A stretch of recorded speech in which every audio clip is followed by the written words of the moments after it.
gumagamit ka ba ng toner? Alam mo ba kung gaano kahalaga ang toner sa skincare mo? Ano naman kung tiis ganda ka sa toner na ginagamit mo? Kaya kung hindi ka hiyang sa toner mo, mag-switch ka na dito. Good morning, good afternoon, good evening mga mamshi. Welcome back to another skincare video.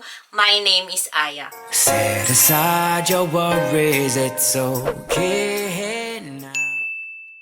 So today, pag-uusapan naman natin kung ano yung importansya ng paggamit ng toner natin sa skincare. Alam mo ba, moms, na ang toner ay isa sa pinakamahalagang step sa pag-skincare natin. Siyempre, maliban sa nakakapagpa-minimize siya ng pores, nababalance nito yung pH level ng skin natin. By the way, yung skin pH po natin refers to the pH level or the alkalinity of our skin surface. So, kumbaga nag-i-scale po yan from 0 to 14 and 7 being the neutral skin pH. And alam nyo ba, mamshi, na yung healthy skin is slightly acidic. Napaka-importante po nito para sa balat natin para ma-maintain yung healthy barrier to protect skin against infections and external aggressors. O ngayon, alam nyo na mga mamshi, of course, hindi lang dapat siya nakakapaglinis, hindi lang siya nakakapag-maintain ng pH level.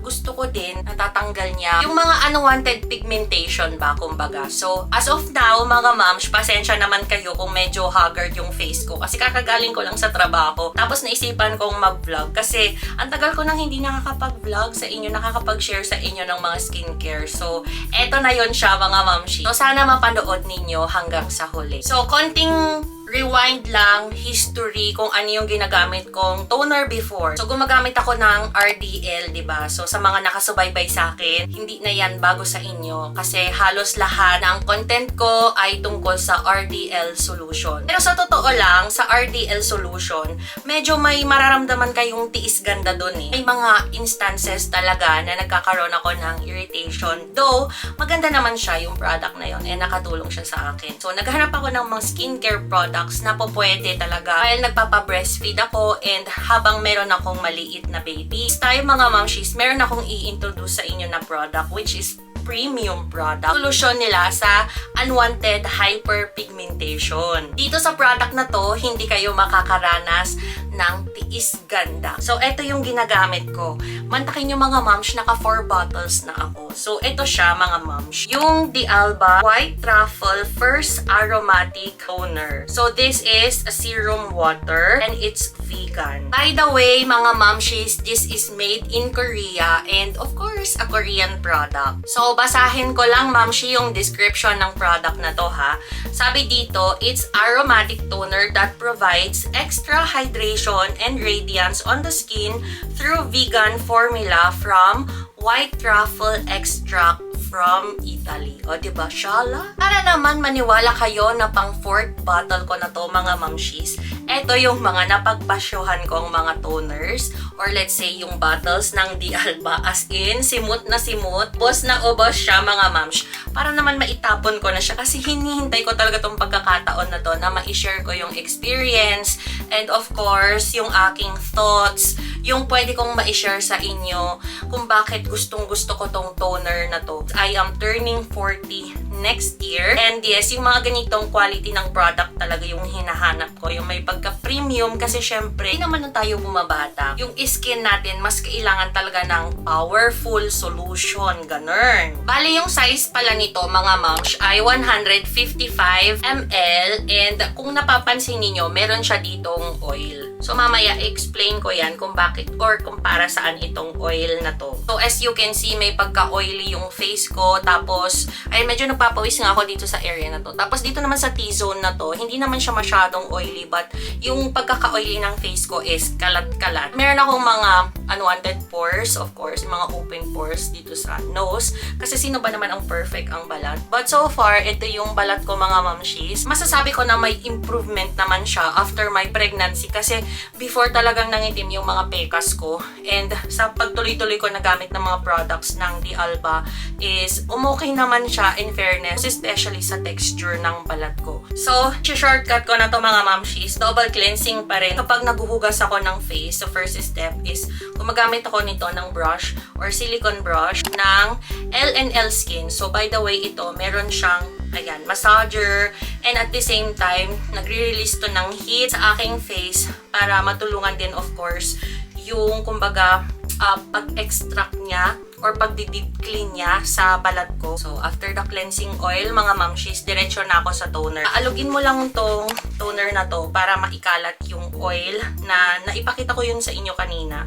So, ayan siya. And then, open nyo lang yan. And, mag-apply lang kayo. Or, let's say, ibudbud nyo lang siya. Tapos, i-apply nyo siya doon sa ating face. So, para maintindihan nyo kung gaano ito ka-powerful mga mams, di ba nga, nag-scrub na tayo ng face. Pero kahit na nag-scrub na tayo ng face, meron pa ding mga excess dirt. Kita nyo yan, di ba? So, mga hindi nakuha yung sabon na ginamit natin. Pero, since gumagamit naman tayo ng toner na ganito, makikita nyo dyan, di ba? May mga dumi-dumi pa rin siya. And of course, wag nyo din kalimutan yung leeg, yung bato, tapos yung gilid ng tenga. So, diba, tignan nyo, kakadiri mga mams! Yung oil na yan, mga mamshis, plus the toner, yan yung nagbibigay ng deep hydration sa balat natin. So, kahit na oily yung balat ninyo, importante pa din na gumamit kayo ng oil. Kasi alam nyo ba, so diba yung oil, hindi siya sumasama sa water. So, kung maghihilamos man tayo ng face, yes, mawawala yung appearance ng oil, but yung tendency, nandun pa din yan siya, nakakapit pa din yan siya sa face natin. If you use oil, let's say, any product na may oil, sasama yan eventually. Kasi kapag oil to oil,